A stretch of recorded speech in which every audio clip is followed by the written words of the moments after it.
వీసాలు జారీ చేయొద్దని జో బైడెన్ ప్రభుత్వానికి కోరింది.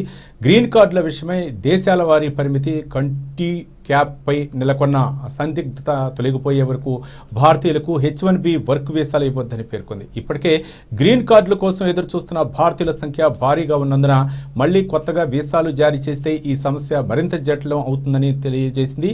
ఈ ఏడాది కొత్తగా మరో 60,000 మంది వరకు భారతీయులు వీసాలు పొందే అవకాశం ఉందని, దీంతో గ్రీన్ కార్డుల కోసం మరింత కాలం వేచి చూడాల్సిన పరిస్థితి దాపురిస్తుందని పేర్కొంది. ఈ ఏడాది కూడా లాటరీ పద్ధతిలోనే H1B వీసాలు ఇవ్వనున్నట్లు ఇటీవల బైడెన్ అడ్మినిస్ట్రేషన్ ప్రకటించిన నేపథ్యంలో తాజాగా ఇండియన్ ఇమిగ్రేషన్ అడ్వొకసీ ఈ విన్నపం చేసింది.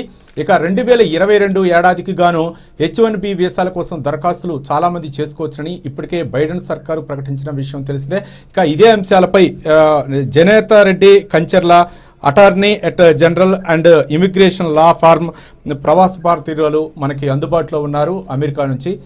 నమస్కారం అండి జనేత రెడ్డి గారు. నమస్కారం అండి. మేడం, అంటే బైడెన్ ప్రమాణ స్వీకారం చేసిన తర్వాత భారతీయుల యొక్క చాలా మంది సంతోషం వ్యక్తం చేశారు. కానీ ఉపాధ్యక్షురాలుగా కమలా హ్యారిస్ కూడా ప్రమాణ స్వీకారం చేసిన తర్వాత ఇక్కడ ఇండియన్ పీపుల్స్ విషయానికి వస్తే H1B వీసాల జారీలో ఎలాంటి పురోగతి కనిపిస్తుంది అనుకోవచ్చు? అంటే మనకు ఒక చిన్న విషయం చెప్పుకోవాలి ఇక్కడ. ట్రంప్ ఆఫీస్ లీవ్ చేసే ముందు ఏంటి అంటే H1B సెలక్షన్స్ లో వేజ్ బేస్డ్ అని ఇంట్రడ్యూస్ చేశారు.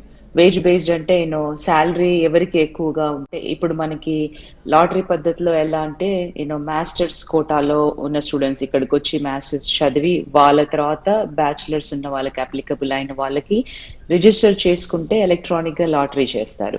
సో ట్రంప్ అడ్మినిస్ట్రేషన్ వెళ్తూ ఏం చేశారంటే వేజ్ బేస్డ్ అంటే ఎవరికి ఎక్కువగా శాలరీ ఉంటే వాళ్ళని ఫస్ట్ లాటరీలో తీసుకోవాలని.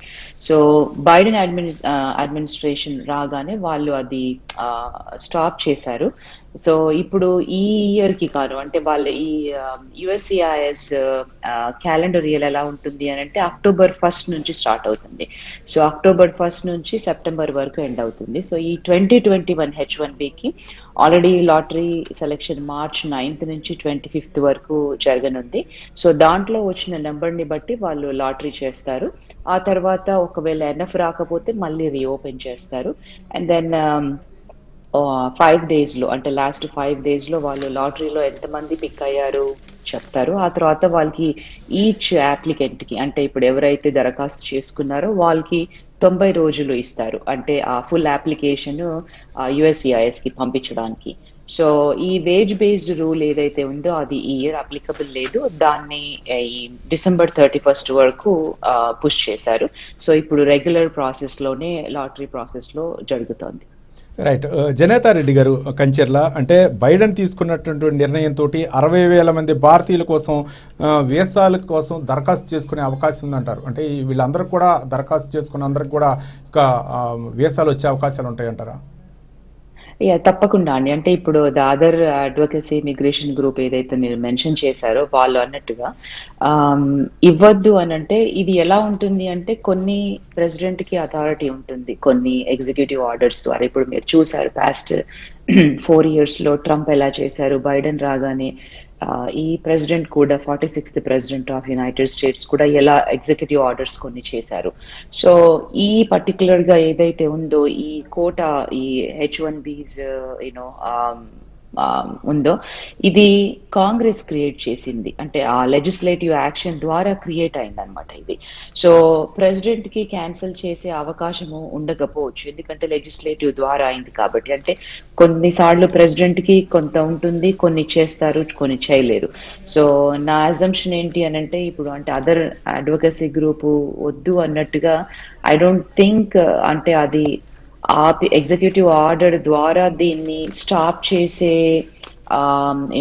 వాట్ ఎవర్ అధికారము ప్రెసిడెంట్ కి ఉంటుంది అని నేను అనుకోను, ఎందుకంటే this is created by legislation. So of course advocacy group అన్నట్టుగా చాలా బ్యాక్లాగ్స్ ఉన్నాయి, ఎందుకంటే మన వాళ్ళు ఇప్పుడు చాలా ఇయర్స్ నుంచి ఇక్కడ వచ్చి H1B మీదే ఉంటున్నారు, గ్రీన్ కార్డ్స్ రాలేదు. అంటే వాళ్ళు ఏదైతే ఆ పాయింట్ మెన్షన్ చేశారో అది రీజనబుల్ పాయింటే.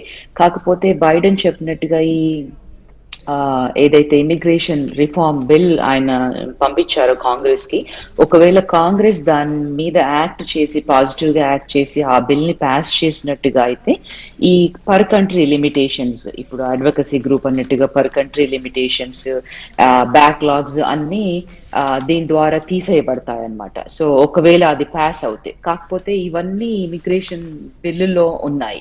సో కాంగ్రెస్ కనుక దాన్ని పాస్ చేస్తే ఆ బ్యాక్లాగ్స్ రిమూవ్ అవుతాయి. బట్ H1Bs ఆల్రెడీ అనౌన్స్మెంట్ వచ్చేసింది, మార్చ్ 9th నుంచి 25th వరకు రిజిస్ట్రేషన్ ప్రాసెస్ ఉంటుంది అని. ఐ డోంట్ థింక్ సో అది అంటే ఏ విధంగా కూడా స్టాప్ చేయబడుతుంది అని నేను అనుకోవట్లేదు. రైట్ మేడం, అంటే గతంలో అధ్యక్షుల విషయంలోకి ఇప్పుడు బైడెన్ తీసుకునేటువంటి నిర్ణయాలకి ఎట్లాంటి మెరుగుదల ఉందనుకోవచ్చు, ముఖ్యంగా ఇండియన్ పీపుల్స్ పట్ల? అంటే ప్రీవియస్ అడ్మినిస్ట్రేషన్ అసలు అంటే ఇమిగ్రేషన్ కి ఏ రకంగా కూడా ప్రోగా లేదు. అంటే మీరు చూసినట్టయితే ఇప్పుడు వాళ్ళు సర్టెన్ ముస్లిం కంట్రీస్ నుంచి బ్యాన్ చేశారు, ఫండ్స్ అంతా బార్డర్ వాల్ కన్స్ట్రక్షన్ కి చేశారు, తర్వాత యూనో లాట్ ఆఫ్ థింగ్స్ అంటే యూనో ఈ వేజెస్ మధ్యలో ఇంక్రీజ్ చేశారు, యూనో ఇలాంటివన్నీ జరిగాయి. కాకపోతే వాళ్ళు తీసుకున్న ఏ స్టెప్ కూడా, అంటే ఇప్పుడు మనం చూసాము లాస్ట్ ఇయర్ అంతా డిస్కస్ చేసాము ఈ ప్రొక్లమేషన్స్ మీద, వాటి మీద.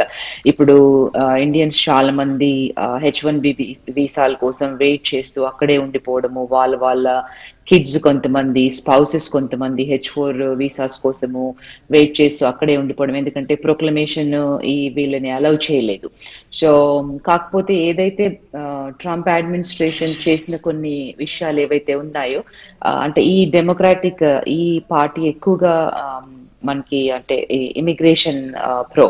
సో మీరు చూసినట్టయితే చాలా ఎగ్జిక్యూటివ్ ఆర్డర్స్ కూడా సైన్ చేశారు. కానీ లిటిల్ బిట్ వరీ ఏంటి అంటే, ఒకటి ప్రొక్లమేషన్ ఏదైతే ట్రంప్ ఇష్యూ చేశారో ఈ వీసాల మీద, అది ఇంకా ఇన్ ప్లేస్ లోనే ఉంది, అది తీసివేయలేదు. సో చాలా మంది బిజినెస్ గ్రూప్స్ వరీ అవుతూ ఉన్నారు, ఎందుకంటే లీగల్ ఇమిగ్రేషన్ కదా, H1Bs కంట్రీ లోపలికి స్టాంపింగ్ అవ్వడము, రావడము, వాళ్ళు వర్క్ చేయడము, ఇలాంటివన్నీ. So little bit worry on that. But definite గా వాళ్ళు ప్రామిస్ చేసినట్టుగా ఆ ఇమిగ్రేషన్ బిల్ ఏదైతే కాంగ్రెస్ కి పంపించారో అది పాస్ చేసినట్టు అయితే కాంగ్రెస్ డెఫినెట్ గా చాలా మంది లాభం పొందుతారు ఈ సర్టెన్ ఇమిగ్రేషన్ బిల్ తో. మేడం, అంటే గతంలో ట్రంప్ ఏవైతే విధానాలు ఉన్నాయో ఆయన కొంతమంది వ్యక్తులను నియమించారు కొన్ని అంశాలకు సంబంధించి. ఆ వ్యక్తులు తొలగిపోతేనే కొన్ని బిల్లులు పాస్ చేయొచ్చు అని చెప్పేసి బైడెన్ భావిస్తున్నట్లు తెలుస్తుంది. ఆ ప్రయత్నాలు జరుగుతున్నాయి తెలుస్తుంది. ఇవి వాస్తవమాలేనా? అంటే ఆల్రెడీ కొంతమందిని చేశారు, కాకపోతే ఏంటి అంటే చాలా కేర్ఫుల్ గా అంటే చాలా వాటిని రివ్యూ చేస్తా ఉన్నారు. రివ్యూ చేసి ఇప్పుడు ఆ ప్రీవియస్ అడ్మినిస్ట్రేషన్ చేసిన దాన్ని మొత్తానికి అండూ చేయాలంటే ఓవర్ నైట్ గా హ్యాపెన్ అవ్వదు. ఎందుకంటే ఇప్పుడు ప్రీవియస్ అడ్మినిస్ట్రేషన్ 4 years వాళ్ళు పవర్ లో ఉండి ఈ సర్టెన్ ఇమిగ్రేషన్ బిల్స్ తీసుకొచ్చి వాటన్నిటిని ఇన్ ప్లేస్ లో ఉంచారు. సో దాన్నంతా అండూ చేయాలి అని అంటే మళ్ళీ ప్రీవియస్ గా ఎక్కడుందో అక్కడికి తీసుకెళ్లాలంటే టైం పడుతుంది. కొన్ని ఎగ్జిక్యూటివ్ ఆర్డర్స్ ద్వారా చేయొచ్చు, అలాంటివి ఆల్రెడీ చేశారు. బట్ ఈ ట్రావెల్ అంటే ఈ H1B ఏదైతే ఉందో ఈ ప్రొక్లమేషన్ ద్వారా వాళ్ళు ఇంకా స్టాంపింగ్ కి అది March 31st వరకు ఉంది, అది కూడా యాక్చువల్ గా అండూ చేయొచ్చు. కాకపోతే I think they are carefully review చేసి వే చేస్తున్నారు, అంటే దాని కాన్సిక్వెన్సెస్ ఎలా ఉంటాయి అని. బట్ డెఫినెట్ గా వీ కెన్ అంటే పాజిటివ్ గా హోప్ఫుల్ గా ఉండొచ్చు ఈ అడ్మినిస్ట్రేషన్ తో. రైట్ మేడం, అంటే గతంలో నిర్ణయాలు తీసుకున్నప్పుడు, అంటే ట్రంప్ నిర్ణయాల విషయానికి వస్తే చాలామంది భారతీయులు ఆందోళన చెందినటువంటి అంశాలను మనం చూడవచ్చు. అక్కడ ఉన్నటువంటి భారతీయులు అవ్వచ్చు, లేకపోతే ఇక్కడ ఇండియాలో ఉన్నటువంటి భారతీయులు అవ్వచ్చు, చాలామంది కూడా కొన్ని అంశాల మీద ఆందోళన చెందారు. అంటే కొంతమంది గ్రీన్ కార్డులు లేకపోవటం, గ్రీన్ కార్డులు అందుకోలేకపోవటం, చాలా ఆలస్యం అవటం జరిగింది. అంటే ట్రంప్ తీసుకున్నటువంటి నిర్ణయాలు అక్కడ అమెరికన్లకు ఎక్కువగా లబ్ధి చేకూర్చేవి ఉన్నాయి. కానీ బైడెన్ ఎన్నికల సమయంలో కూడా కొన్ని హామీలు ఇచ్చారు, భారతీయులకు మేలు చేసేటటువంటి నిర్ణయాలు తీసుకుంటాను. ఏ మేరకు ప్రయత్నాలు జరుగుతున్నాయి అనుకోవచ్చు?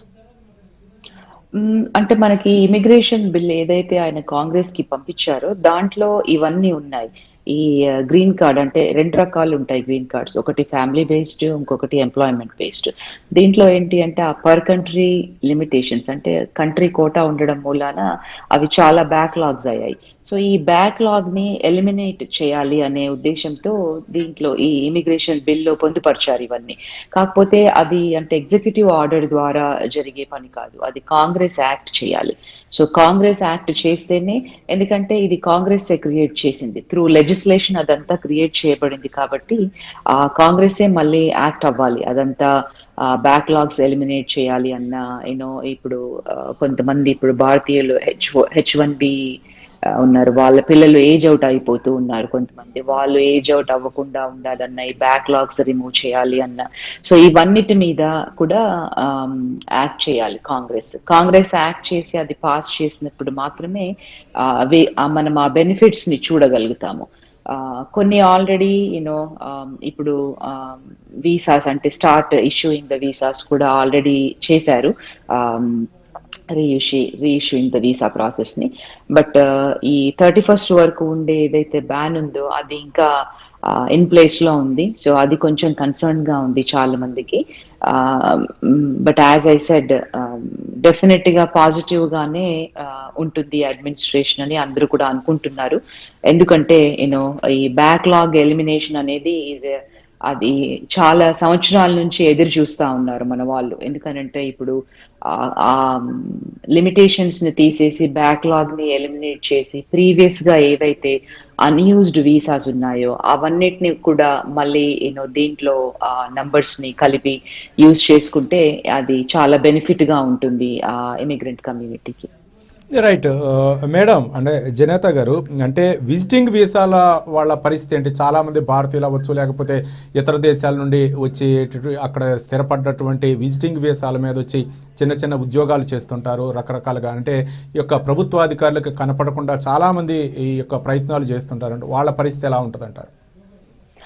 ఫస్ట్ మన వాళ్ళు గుర్తుపెట్టుకోవాల్సింది ఏంటి అంటే B2లో వచ్చిన వాళ్ళు ఎవరు కూడా ఇక్కడ వర్క్ చేయకూడదండి. అంటే రూల్స్ ప్రకారం అయితే ఎక్కడ వర్క్ చేయకూడదు. సో అంటే మనం ఒక ల్యాండ్ కి అంటే వాళ్ళు మనకి రెస్పెక్ట్ ఇచ్చి ఆ B2ని ఇష్యూ చేసినప్పుడు మనం కూడా అంతే యూనో రెసిప్రోసిటీతోని రెస్పెక్ట్ చేయాలి, కంప్లై అవ్వాలి రూల్స్ తోని.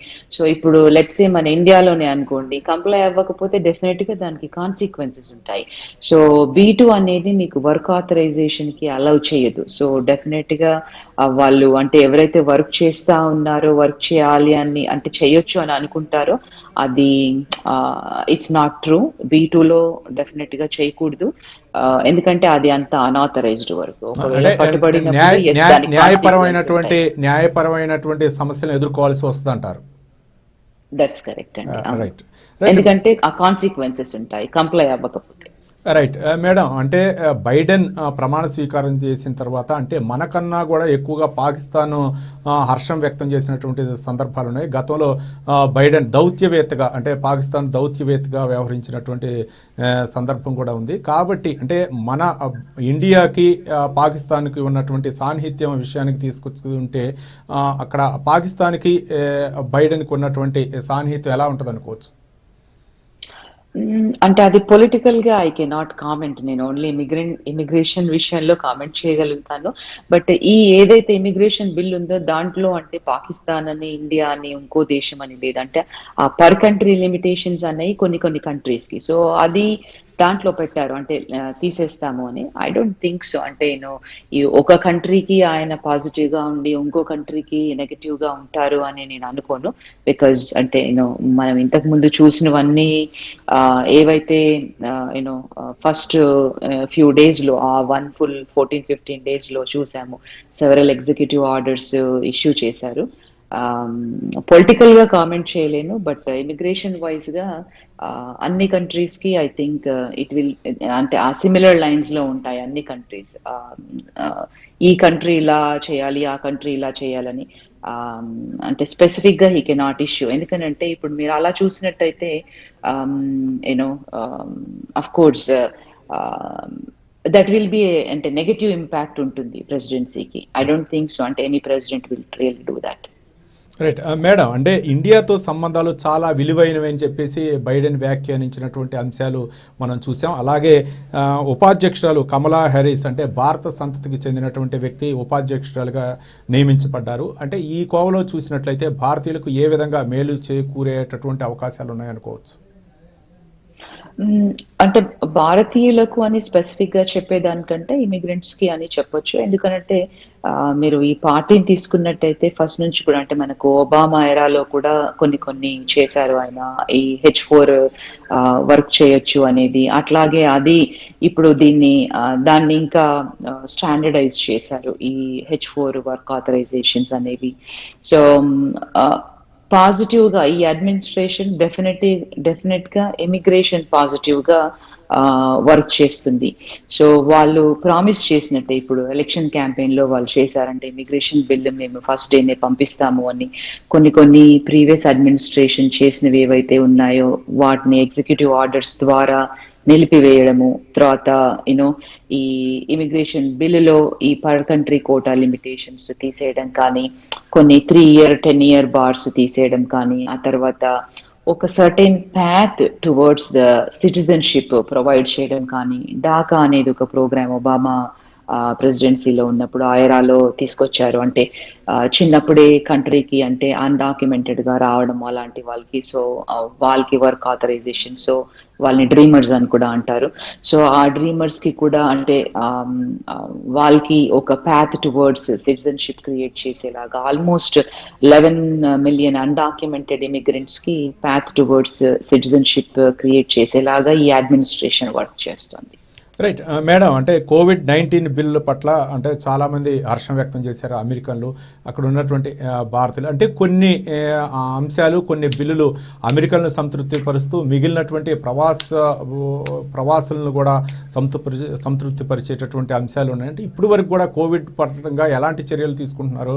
బైడెన్ తీసుకున్నటువంటి చర్యలు సంతృప్తినిస్తున్నాయా? అంటే ఆయన కొన్ని చెప్పారు. అంటే వచ్చేప్పుడు ఒక ఈచ్ డే 100 million వ్యాక్సినేషన్స్ అని. కాకపోతే అది కొంచెం డిలే అవుతున్నట్టుగా ఉంది. బట్ అగైన్ అంటే it all depends on state by state, అంటే ఎంత వ్యాక్సిన్ వస్తుంది ఏంటి. బట్ వ్యాక్సిన్ పట్ల అంత సంతృప్తిగా లేరు జనాలు, ఎందుకంటే స్టేట్స్ కి అంత వైడ్ అవైలబిలిటీ ఇంకా రావట్లేదు. సో దాంట్లో కూడా ప్రయారిటైజ్ కేటగిరీస్ లాగా ఉన్నాయి. అంటే 65 and above ఏజ్ వాళ్ళకి, అండర్లైన్ కండిషన్స్ ఉన్న వాళ్ళకి, అట్లా ఐ థింక్ డిఫరెంట్ సెక్టర్స్ లాగా ఒక గ్రూప్స్ లాగా క్రియేట్ చేశారు. ఐ థింక్ గ్రూప్ వైజ్ గా అడ్మినిస్ట్రేషన్ చెప్పిన దాన్ని బట్టి బై జూన్ జూలై సమ్మర్ వరకు అందరికి వ్యాక్సినేషన్ అవుతుంది అని. అండ్ అందరూ రిజిస్ట్రేషన్ ప్రాసెస్ అంటే స్టేట్స్ లో కూడా స్టార్ట్ చేశారు. డిఫరెంట్ స్టేట్స్ లో తీసుకునే వాళ్ళు అవైలబుల్ ఉండే వాళ్ళకి ఆ ఫ్రంట్ లైన్ వర్కర్స్ కి ఆల్రెడీ అవుతూ ఉన్నాయి, డిపెండింగ్ అపాన్ ద అవైలబిలిటీ. అంటే మేడం, అంటే ఈ యొక్క ఇమిగ్రేషన్ బిల్లుల విషయంలో కానీ లేకపోతే గ్రీన్ కార్డుల విషయంలో కానీ అంటే క్లారిటీ ఎప్పటికి వచ్చే అవకాశం ఉంది? అంటే ఒక స్పష్టమైనటువంటి అభిప్రాయం. క్లారిటీ అంటే ఇప్పుడు ఆల్రెడీ ఇమిగ్రేషన్ బిల్లులో ఈ రిఫార్మ్ ఏదైతే ఇమిగ్రేషన్ రిఫార్మ్ బిల్ ఉందో అది కాంగ్రెస్ కి పంపించిన దాంట్లో ఇవన్నీ ఉన్నాయండి. మనకి ఇది ఫ్యామిలీ బేస్ లో కానీ ఎంప్లాయ్మెంట్ బేస్ లో కానీ ఆ కంట్రీ లిమిటేషన్స్ ఎలిమినేట్ చేయడం. సో ఎలిమినేట్ చేసినప్పుడు ఏంటి అని అంటే ఉన్న వాటిని అంటే ప్రీవియస్ గా కొన్ని వీసాస్ అన్యూజ్డ్ కూడా ఉన్నాయి, వాటిని దీంట్లో అడిషనల్ గా యాడ్ చేయడము, అవన్నీ చేయడం వల్ల ఏంటి అంటే తొందరగా గ్రీన్ కార్డ్స్ అవైలబిలిటీ అయ్యే అవకాశం ఉంది చాలా మందికి. సో మొన్న మనకి చూసుకుంటే కూడా అక్టోబర్ టైం ఫ్రేమ్ లో ఈ ఆల్రెడీ కొన్ని ఓపెన్ అప్ అయ్యాయి, అంటే వీసా బులెటిన్ ఓపెన్ అప్ అయ్యాయి, చాలా మంది మన వాళ్ళు దరఖాస్తులు చేశారు గ్రీన్ కార్డ్ కోసము. బట్ అంటే ఎవ్రీథింగ్ ఓవర్ నైట్ అయిపోవాలి అని అంటే మనకి పాస్ట్ 4 years గా చేసిన దాన్ని వీళ్ళు ఒక 1-2 months లోనే, ఇంకా మనకి 1 full month కూడా అవ్వలేదు అడ్మినిస్ట్రేషన్ తీసుకొని. సో మనం కూడా కొంచెం పేషెన్స్ తో వెయిట్ చేయాలి. బట్ డెఫినెట్ గా ఈ బ్యాక్లాగ్ ఎలిమినేషన్స్ కానీ, reusing of the previous visas కానీ, పాత్ టువర్డ్స్ సిటిజన్షిప్ కానీ, చిల్డ్రన్ ఎవరైతే ఏజ్ అవుట్ అయిపోతున్నారో వాళ్ళని ఇంక్లూడ్ చేయడము, ఇట్లాంటివన్నీ కూడా ఈ బిల్లో పొందుపరిచారు. సో డెఫినెట్ గా అది కాంగ్రెస్ పాస్ చేస్తే కనుక అది మన వాళ్ళకి ఇండియన్స్ కి చాలా హర్షించదగే విషయం అది. మేడం, అంటే ఇమిగ్రేషన్ అడ్వొకసీ గ్రూపు భారతీయులకు కొత్తగా H1B వీసాలు జారీ చేయొద్దని ఎందుకు జో బైడెన్ ప్రభుత్వానికి సూచించింది? అంటే ఇప్పుడు అనదర్ అంటే ఎవ్రీ ఇయర్ మనకి నేను ముందుగా చెప్పినట్టుగా వాళ్ళ క్యాలెండర్ ఇయర్ ప్రకారం ఎవ్రీ ఇయర్ మనకి 85,000 H1B వీసాస్ న్యూ ఇష్యూ చేస్తారు. దాంట్లో 85లో ఒక 20,000 అనేది ఇక్కడ మాస్టర్స్ చేసిన వాళ్ళు ఎవరైతే ఉంటారో, అంటే ఇది భారతీయులకనే కాదు, త్రూ అవుట్ వరల్డ్ నుంచి వచ్చి. సో 80,000లో 20,000 ఇక్కడ మాస్టర్స్ చేసిన క్యాండిడేట్స్ కి పక్కన పెట్టి మిగతా 65 బ్యాచులర్స్, అంటే ఏదైతే రూల్ బేస్డ్ కాంగ్రెస్ క్రియేట్ చేసిందో అట్లీస్ట్ ఒక మినిమల్ గా బ్యాచిలర్స్ డిగ్రీ ఉండాలి అనేది ఉన్న వాళ్ళు దరఖాస్తు చేసుకోవచ్చు. అంటే ఇండివిజువల్ గా కాకుండా వీళ్ళకి ఏంటి అంటే ఎవరైతే ఎంప్లాయర్స్ ఉంటారో ఆ ఎంప్లాయర్స్ వెళ్ళి రిజిస్టర్ చేసి దరఖాస్తు చేస్తారు, ఆ USCIS కి అప్లికేషన్ పంపిస్తారు. సో అప్లికేషన్ పంపించిన తర్వాత వాళ్ళు రివ్యూ చేసి చేయడం. ఈ అదర్ అడ్వకేసీ గ్రూప్ ఏంటి అంటే ఇట్లా ఎవ్రీ ఇయర్ యాడ్ ఆన్ అవుతూ పోతూ ఉంటే వాళ్ళు కూడా, అంటే ఇప్పుడు స్టూడెంట్స్ గా వచ్చి H1Bs ఈవెన్చువల్ గా వాళ్ళు తీసుకోవాలి, ఈవెన్చువల్ గా H1Bs అయిన తర్వాత వాళ్ళు మళ్ళీ నెక్స్ట్ ఏంటి గ్రీన్ కార్డ్స్, ఇట్లా ఎవ్రీ ఇయర్ యాడ్ ఆన్ అవుతూ ఉండడం తోటి ఆ లైన్ పెరుగుతుంది అనేది ఆ అడ్వకసీ గ్రూప్ ఉద్దేశం. బట్ మనం చూసుకున్నట్టయితే ఇది అంతా కూడా నేను ముందుగా చెప్పినట్టుగా ఇది అంటే కాంగ్రెస్ ద్వారా, అంటే త్రూ లెజిస్లేషన్ ద్వారా క్రియేట్ అయినవి ఇవన్నీ. సో మనకి వాళ్ళే అంటే త్రూ లెజిస్లేషన్ స్టాప్ చేయగలుగుతారు, కానీ through stroke of the executive order ద్వారా I don't think so it can be done. అంటే ఈ బ్యాక్లాగ్స్ రిమూవ్ చేయకుండా ఇంకా కొత్త వాళ్ళని యాడ్ చేయడం వలన ఇంకా వెనక్కి వెళ్ళిపోతుంది అనేది వాళ్ళ ఉద్దేశము. బట్ ఇక్కడికి వచ్చి చదువుకొని స్టూడెంట్స్ నెక్స్ట్ ఏంటి వాళ్ళకి ఆ ప్రాక్టికల్ ట్రైనింగ్ లో కొంత దే విల్, అంటే వాళ్ళు గెయిన్ చేస్తారు కొంత ఎక్స్పీరియన్స్ ని. సో ఆ తర్వాత వర్క్ చేయాలనుకుంటారు ఇక్కడ. సో వాళ్ళకి అంటే ఇప్పుడు ఈ H1B వీసాలు ఇష్యూ చేయొద్దు అని అంటే మీకు ఆటోమేటిక్ గా స్టూడెంట్స్ వీసా మీద కూడా అది రిఫ్లెక్ట్ అయ్యే అవకాశం ఉంది. అంటే స్టూడెంట్స్ రావాలనుకునే వాళ్ళ ఇంట్రెస్ట్ కూడా తగ్గిపోతుంది. ఎందుకనంటే ఈవెన్చువల్ గా స్టూడెంట్స్ లాగా వచ్చి చదువుకొని ఓపీటీలు చేసి ఆ తర్వాత H1Bs వెళ్ళి ఇప్పుడు ఈ అడ్వకసీ గ్రూప్ లో ఉన్న వాళ్ళు ఎవరైతే ఉన్నారో వాళ్ళు కూడా ఒకప్పుడు, అంటే మేమందరం కూడా ఒకప్పుడు అలాగా వచ్చిన వాళ్ళమే. సో అలా ఆపేయడము అనడము అది it's not a correct idea. But yes, definite గా ఈ బ్యాక్లాగ్స్ అనేవి మటుకు రిమూవ్ చేయాలి. ఎందుకు అనంటే చాలా మంది ఇబ్బంది పడతా ఉన్నారు ఈ బ్యాక్లాగ్స్ మూలాన. ఈ బ్యాక్లాగ్స్ ఎలిమినేట్ చేయడం మూలాన ఏమవుతుంది అని అంటే వాళ్ళకి ఎంటర్ప్రెన్యూర్షిప్ గ్రీన్ కార్డ్స్ రావడం వలన కొత్త బిజినెస్ స్టార్ట్ చేయడము, ఎకానమీకి కాంట్రిబ్యూట్ చేయడము, జాబ్ క్రియేషన్ చేయడము, ఇలాంటివన్నీ జరుగుతాయన్నమాట. అంటే మేడం, గతంలో ట్రంప్ తీసుకున్నటువంటి నిర్ణయాలు అవ్వచ్చు, ఇప్పుడు బైడెన్ తీసుకునేటటువంటి నిర్ణయాల్లో భారతీయుల్లో స్పందన ఏ విధంగా ఉందంటే ప్రవాస భారతీయుల్లో? అంటే ఇట్ డిపెండ్స్ అండి. అంటే ఒక్కొక్కరు ఒక్కొక్క రకంగా ట్రంప్ తీసుకున్న నిర్ణయాలే బాగున్నాయి అనుకునే వాళ్ళు కూడా ఉన్నారు భారతీయుల్లో. లేదు మీరు చూస్తారు పార్టీ లైన్స్ లో ఆల్వేస్ డివైడ్ ఉంటుంది. రిపబ్లికన్స్, డెమోక్రాట్స్, భారతీయుల్లో కూడా ట్రంప్ కి సపోర్ట్ చేసే వాళ్ళు డెమోక్రాట్స్ కి. బట్ ఇమిగ్రేషన్ వైజ్ గా అయితే ప్రీవియస్ అడ్మినిస్ట్రేషన్ ఎక్కువగా పాజిటివ్ గా లేదు, అంటే ఎక్కువ మందిని రావద్దు అన్నట్టుగా అలా ఉండింది. అంటే ఈ బ్యాక్లాగ్ విషయానికి వస్తే ప్రీవియస్ అడ్మినిస్ట్రేషన్ చేసింది కూడా ఏమీ లేదు దాంట్లో. సో అట్లీస్ట్ ఈ అడ్మినిస్ట్రేషన్ అంటే ఆ ఇనిషియేటివ్ తీసుకొని ఆ ఇమిగ్రేషన్ బిల్ ని పంపించి కాంగ్రెస్ కి అట్లీస్ట్ వాళ్ళని యాక్ట్ చేసే విధంగా ఇప్పుడు అంటే Congress has to act on this bill. So నా ఒపీనియన్ అయితే ఎస్, డెఫినెట్ గా it is going to be positive గా ఉంటుంది అండర్ దిస్ అడ్మినిస్ట్రేషన్ ఇమిగ్రేషన్ అయితే. అంటే జనేతా రెడ్డి గారు, అంటే గతంలో ట్రంప్ తీసుకున్నటువంటి నిర్ణయాలు అంటే స్టడీ అంటే వర్క్ వీసా అవ్వచ్చు, లేకపోతే మిగిలినటువంటి వీసాల మీద వచ్చేటటువంటి ఇతర ప్రవాసులు ఎవరైతే ఉన్నారో అక్కడి నుంచే చేసుకోవచ్చు మీ యొక్క ప్రాంతాలకు వెళ్ళి అని చెప్పేసి ట్రంప్ గతంలో కొన్ని నిర్ణయాలు తీసుకున్నారు. దాన్ని కంటిన్యూ అవ్వచ్చు అనుకోవచ్చా, లేకపోతే దాన్ని ఏమన్నా మార్చేటటువంటి సూచనలు ఏమైనా ఉన్నాయా? డెఫినెట్ గా మారుస్తారు. బట్ అంటే ఇప్పుడు మనకు ఆయన ప్రొక్లమేషన్ ద్వారా అంటే ఆయన లాస్ట్ ఇయర్ లో ఉన్నప్పుడు ప్రీవియస్ అడ్మినిస్ట్రేషన్ లో ట్రంప్ ఉన్నప్పుడు ఈ పాండమిక్ రావడము దాని ద్వారా చాలా high rate of unemployment create అయింది.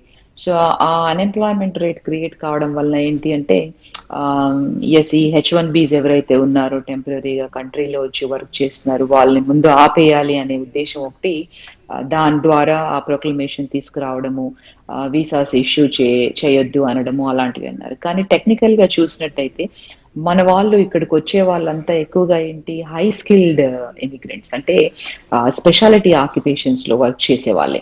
సో అంటే ఇప్పుడు మనకి పాండమిక్ వల్ల ఏ ఏరియాస్ హిట్ అయ్యాయి ఎక్కువగా అన్ఎంప్లాయ్మెంట్ లో చూసుకుంటే మనకి యూనో హాస్పిటాలిటీ ఇండస్ట్రీ ఒకటి, యూనో ఐ మీన్ వేరే లో ఇన్కమ్ అంటే స్పెషల్ స్కిల్ అవసరం లేని ఏరియాస్ ఏవైతే ఉన్నాయో అవి ఎఫెక్ట్ అయ్యాయి. టెక్నికల్ గా చూస్తే హై స్కిల్డ్ వర్క్ ఏదైతే ఉందో అది ఎప్పుడూ ఎఫెక్ట్ అవ్వలేదు. అన్ఎంప్లాయ్మెంట్ రేట్ కూడా దానిలో చాలా తక్కువగా. కాకపోతే ఈ అన్ఎంప్లాయ్మెంట్ రేట్ అనే రీజనింగ్ ని ఒకటి తీసుకొని ప్రీవియస్ అడ్మినిస్ట్రేషన్ ఈ H1Bs మీద అక్కడ యూనో డిపార్ట్మెంట్ ఆఫ్ స్టేట్ ని యూనో గైడ్ చేయడము దట్ వీసాస్ ఇష్యూ చేయొద్దు అని ఆ ప్రొక్లమేషన్స్ ద్వారా మనం చూసాము. అఫ్ కోర్స్ దాంట్లో ఎగ్జామ్ట్ కొంతమంది ఉన్నారు, you know like medical related exemptions ఉన్నాయి దాంట్లో, ఎందుకంటే పాండమిక్ సిచ్యువేషన్ కాబట్టి వాళ్ళకి ప్రోగా చేశారు అప్పుడు వీసాస్. బట్ అది ఇంకా అలాగే ఉంది నేను చెప్పినట్టుగా, ఇంకా March 31 వరకు వెళ్తూ అంటే December 31 ఉండే ఆ ప్రొక్లమేషన్ ని March 31 వరకు చేశారు ట్రంప్ అడ్మినిస్ట్రేషన్. సో దాన్ని ఇంకా బైడెన్ అడ్మినిస్ట్రేషన్ తీయలేదు. సో అది ఒక్కటి చిన్నగా కొంతమంది బిజినెస్ గ్రూప్స్ ఎక్కువగా వరీ అవుతున్నారు. ఎందుకంటే ఇప్పుడు ఎవరైతే అవుట్ సైడ్ ఉన్నారో H1Bs స్టాంపింగ్ చేసుకోకుండా అంటే వాళ్ళు కొంతమంది కంట్రీ బయట ఉండి కూడా వర్క్ చేస్తూ ఉన్నారు, ఇంకా అట్లాంటి వర్క్ అందిస్తూ ఉన్నారు ఆ ఎండ్ క్లయింట్స్ కి. బట్ వాళ్ళు ఈవెన్చువల్ గా రావాలి. సో ఈ చూసినట్టుగా అయితే already reissuing the visas department of state ని కూడా ఈ అడ్మినిస్ట్రేషన్ యూనో డిసైడ్ అంటే మీరు స్టార్ట్ చేయాలి రీఇష్యూయింగ్ ద వీసాస్ అని చెప్పారు. సో దాని ద్వారా ఈ రీసెంట్ గా కొంత ఈ పాస్ట్ 1-2 వీక్స్ నుంచి చూస్తున్నాము H1Bs కూడా స్టాంప్ అవుతున్నాయి, వాళ్ళు కూడా కంట్రీ లోపలికి రాగలుగుతూ ఉన్నారు ఏం ప్రాబ్లమ్స్ లేకుండా కూడా. జనేత్ రెడ్డి గారు, అంటే గతంలో చూసుకుంటే చాలామంది విద్యార్థులు అంటే స్టడీ వీసాల మీద వచ్చి అంటే మళ్ళీ వెనక్కి వెళ్ళలేక ఒక్కోసారి ఒక 2-3 సబ్జెక్టులు ఉంచుకొని ఒక సెమిస్ట్రీలు ఉంచుకొని మళ్ళీ వెళ్ళటానికి అవకాశం ఉండేది. అదే విధంగా ఇప్పుడు కంటిన్యూ అవ్వచ్చా? అంటే ఎడ్యుకేషనల్ రూల్స్ లో ఏమీ డిఫరెన్స్ లేదండి. అంటే స్టూడెంట్స్ ఎస్ వచ్చారు, ఇప్పుడు మన పాండమిక్ లో కొంత చేంజెస్ చేశారు అంటే ఆన్లైన్ లోనే అని. అప్పుడు ఐ థింక్ F1s ఎక్కువగా ఇష్యూ చేయలేదు, ఎందుకంటే కంప్లీట్ గా ఆన్లైన్ లో ఉన్నప్పుడు స్టూడెంట్స్ ఇక్కడికి వచ్చి ఏం చేస్తారు అని. బట్ కొంతమంది హైబ్రిడ్ మోడల్ యూనో అట్లా కొన్ని యూనివర్సిటీస్ చేశాయి, కొన్ని ఆన్లైన్, కొన్ని హైబ్రిడ్, కొన్ని ఇన్ పర్సన్ అట్లాగా. సో ఎవరైతే స్టూడెంట్స్ యూనో వచ్చారో ఆల్రెడీ వాళ్ళు అంటే అటెండ్ అవుతూ ఉన్నారు క్లాసెస్ హైబ్రిడ్ మెథడ్ లో, కొన్ని ఆన్లైన్ కొన్ని ఇన్ పర్సన్ గా వెళ్ళి అటెండ్ అవ్వడము. సో స్టూడెంట్స్ కి ఏమి ప్రాబ్లం అంటే రాలేదు కంప్లీట్ గా. అంటే ఈ హైబ్రిడ్ మెథడ్ లో స్టడీస్ చూస్ చేసుకునే వాళ్ళకి కానీ ఇన్ పర్సన్ లో కానీ, కొంతమంది ఆన్లైన్ లో చూస్ చేసుకున్న వాళ్ళకి సెలెక్ట్ చేసుకున్న వాళ్ళకి అట్లాంటి వాళ్ళకి కొంత ప్రాబ్లం అయింది రావడానికి. బట్ ఆ పర్టికులర్ రూల్స్ లో ఎక్కువగా చేంజెస్ ఏమీ లేవు. సో స్టూడెంట్స్ ఎస్ వాళ్ళు మాస్టర్స్ కి రావచ్చు, యూనో కంప్లీట్ అయిన తర్వాత యూనో ఆప్షనల్ ప్రాక్టికల్ ట్రైనింగ్ కానీ OPT అంటారు దాన్ని, తర్వాత CPTs కూడా కరికులర్ ప్రాక్టికల్ ట్రైనింగ్ అని, యూనో ఇన్ బిట్వీన్ కానీ యూనో ఒక స్టడీ ఒక మాస్టర్స్ చేసిన తర్వాత కొంతమంది స్టూడెంట్స్ ఇంకో మాస్టర్స్ లో ఎన్రోల్ చేసుకొని వాళ్ళు కొంతమంది Day 1 CPTs తీసుకొని అట్లా స్టిల్ మనం చూస్తూనే ఉన్నాం. అవన్నీ ఇన్ ప్లేస్ లో ఉన్నాయి, స్టూడెంట్స్ కూడా వాటిని యూటిలైజ్ చేసుకుంటూ ఉన్నారు. మేడం, అంటే చివరిగా చెప్పండి, గతంలో ట్రంప్ తీసుకున్నటువంటి నిర్ణయాలు అక్కడ అమెరికన్లకి ఎక్కువగా మేలు చేసే విధంగా ఉన్నాయి. ఉద్యోగాల విషయంలో కానీ స్టడీ విషయంలో కానీ ముందుగా అమెరికన్లు వెనకేసుకొచ్చినటువంటి ట్రంప్ ఇప్పుడు బైడెన్ తీసుకునేటువంటి నిర్ణయాల వల్ల అంటే భారతీయులకు ఎక్కువగా మేలు చేకూర్చే అవకాశాలు ఉన్నాయనుకోవచ్చా? ప్రీవియస్ అడ్మినిస్ట్రేషన్ డెఫినెట్ గా ఎక్కువగా అమెరికా ఫస్ట్ అనే నినాదంతో వెళ్ళారు వాళ్ళు. సో అట్లా చాలా క్రియేట్ చేశారు మనకి. అంటే అమెరికన్స్ అంటే బై అమెరికన్, హైర్ అమెరికన్ అని ఇట్లాంటి ఎగ్జిక్యూటివ్ ఆర్డర్స్ తీసుకురావడం కానీ, ఇప్పుడు ఈ ఏదైతే ప్రొక్లమేషన్స్ ద్వారా ఈ వీసాలు, అన్ఎంప్లాయ్మెంట్ ఎక్కువగా ఉంది కాబట్టి వాళ్ళందరూ రాకూడదని అలా. ఇట్స్ నాట్ అంటే వాళ్ళు ఎక్కువగా ప్రోగా లేరు ఇమిగ్రేషన్ కి. But under Biden administration definite గా మనం చాలా చేంజెస్ చూడొచ్చు. బట్ మనకి ఇంకా అంటే ఒక 1 month కూడా అవ్వలేదు అడ్మినిస్ట్రేషన్ ఇన్ ప్లేస్ లో వచ్చి. సో సెవరల్ ఎగ్జిక్యూటివ్ ఆర్డర్స్ చేశారు, కానీ పాజిటివ్ గానే ముందుకు వెళ్తుంది ఇమిగ్రేషన్ తో అడ్మినిస్ట్రేషన్ అనడానికి చాలా ఉన్నాయి. అంటే మనకి ఎగ్జిక్యూటివ్ ఆర్డర్స్ తీసుకొచ్చారు, కొన్ని వాటిని అండూ చేశారు. So it takes time. అంటే పాస్ట్ 4 years లో చేసిన దాన్ని వీళ్ళు ఓవర్ నైట్ చేయడానికి వాటిని కేర్ఫుల్ గా కూడా రివ్యూ చేయాలి. అంటే హౌ ఇట్ ఎఫెక్ట్స్ అంటే ఎవరైనా వాళ్ళ కంట్రీ సిటిజన్స్ ఫస్ట్ అనే ప్రయారిటీ ఎవరికైనా ఉంటుంది. ఇప్పుడు మనం తీసుకుంటే మనకు కూడా భారతదేశంలో అలాగే ఉంటుంది. సో వాళ్ళ సిటిజన్స్ ని ఫస్ట్ వాళ్ళు దృష్టిలో పెట్టుకొని, అట్లాగే ఈ ఇమిగ్రేషన్ ద్వారా దానికి కాన్సిక్వెన్స్ ఉండకుండా పాజిటివ్ గా ముందుకు వెళ్ళే ఛాన్సెస్ ఉన్నాయి. రైట్ మేడం, అంటే ఉపాధ్యక్షురాలుగా కమలా హ్యారిస్ ప్రమాణ స్వీకారం చేయటం భారతీయుల్లో కూడా చాలా ఉత్సాహాన్ని నింపింది. అక్కడ ఉన్నటువంటి ప్రవాస భారతీయులు అవ్వచ్చు, ఇక్కడ ఉన్నటువంటి ఇండియన్స్ అందరికి కూడా చాలా ఉత్సాహాన్ని నింపింది ఈ యొక్క కమలా హ్యారిస్ ప్రమాణ స్వీకారం చేయటం వల్ల. కానీ భారతీయులకి వచ్చేటటువంటి ఉద్యోగాల కల్పన విషయం కావచ్చు, లేకపోతే స్టడీ పర్పస్గా వచ్చేటటువంటి విద్యార్థులు కావచ్చు, ఎలాంటి మేలు చేకూర్చేటటువంటి అవకాశాలు ఉంటాయంటారు? డెఫినెట్ గా పాజిటివ్ గానే ఉంటుంది అండి. ఎందుకంటే మనకు ఆ ఇమిగ్రేషన్ బిల్లు ఏదైతే చూసారంటే వాళ్ళు చెప్పారు ఈ campaign part of the campaign process, మేము ఇమిగ్రేషన్ రిఫార్మ్స్ తీసుకొస్తాము, ఇమిగ్రేషన్ బిల్ ని ఇంట్రడ్యూస్ చేస్తాము అనేది ఇప్పుడు Kamala Biden Harris under the campaign అప్పుడు వాళ్ళు చెప్పారు. చెప్పినట్టుగానే వాళ్ళు ఆ బిల్ ని ఇంట్రడ్యూస్ చేశారు. ఇప్పుడు అంటే వాళ్ళు ఇంట్రడ్యూస్ చేశారు, కానీ అది కాంగ్రెస్ యాక్ట్ చేయాలి దాన్ని. సో కాంగ్రెస్ యాక్ట్ చేస్తేనే అది ముందుకు వెళ్తుంది. So that is still pending. అది కొంత టైం పట్టొచ్చు. కాకపోతే దాంట్లో ఈ ఇమిగ్రేషన్ బిల్లులో ఏదైతే పొందుపరిచారో అన్ని కూడా ఈ బ్యాక్లాగ్ ఎలిమినేషన్స్ కానీ ఇంకా సెవరల్ అదర్ థింగ్స్, సో అవన్నీ భారతీయులకి మేలు చేసే విధంగానే ఉన్నాయి రూల్స్ అంతా కూడా. Right, thank you madam. మీ యొక్క అమూల్యమైనటువంటి సమయాన్ని వెచ్చించి అక్కడ H1B వీసాల మీద అక్కడ అమెరికా తీసుకున్నటువంటి నిర్ణయాలు అవ్వచ్చు, లేకపోతే ఈ బైడెన్ ప్రమాణ స్వీకారం చేసిన తర్వాత ప్రవాస భారతీయులు అవ్వచ్చు, లేకపోతే భారతీయులు కావచ్చు, ఏ విధంగా మేలు చేకూర్చే విధంగా ఉంది అక్కడ ఉన్నటువంటి ప్రభుత్వాలు ఉద్యోగపరంగా అలాగే విద్య పరంగా అందించేటటువంటి సేవల్ని సవివరంగా అందించినందుకు మీ యొక్క అమూల్యమైనటువంటి సమయాన్ని వెచ్చించి మాకు అందుబాటులోకి వచ్చి ఈ యొక్క వివరాలు అందించినందుకు చాలా ధన్యవాదాలండి. జనేతా రెడ్డి గారు, Kancharla attorney at general and immigration law firm, ప్రవాస భారతీయులు, మీకు ధన్యవాదాలు మేడం. ఏది ఏమైనా సరే అంటే జో బైడెన్ తీసుకున్నటువంటి నిర్ణయాలు భారతీయులకి ఒక సంతృప్తికరమైనటువంటి అంశంగా మనం పేర్కొనవచ్చు.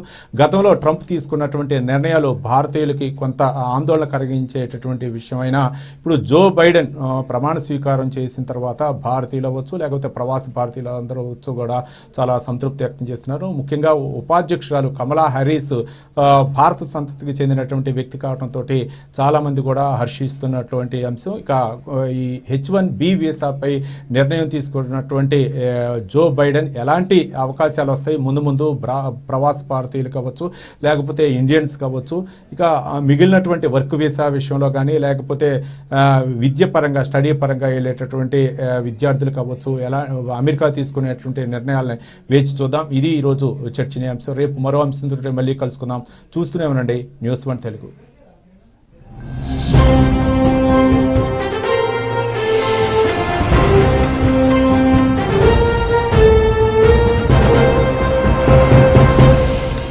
రాహుల్,